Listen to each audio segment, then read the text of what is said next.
Menteri Tnat PHE Markus Marak henen kesengi ulapan tikna bagi Tnat kadang pansyu ia kepisah ke belong enru Klur tingkah nak bentaban Pyndep ia ke projek jong ke Greater Shillong Water Supply Scheme Phase 3 hapo jong ubnai no para. Ulaong bakani ke projek kala syempo Pyndep nak ibabun kidau kum kajing penslam ban pelaj ia ke installment nak soka pedeng kajing slam ban yo jingbit nak Tnat PWD ke Tnat Klau batru nak Shillong kanton menbon.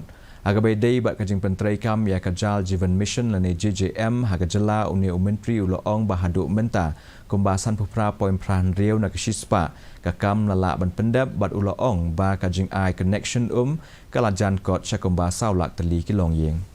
Very soon, we are hoping to get within next week. So if we get the clearances next week, so we are hoping to complete the project by December this year. JJM as of today, I think it is almost 59% now. We are very close to 4 lakh connections now. So once we get the 4 lakh connections, we'll be crossing 60%. And we're doing very well now. Jingnya kajaput apa yang kejala Assam bat Meghalaya kam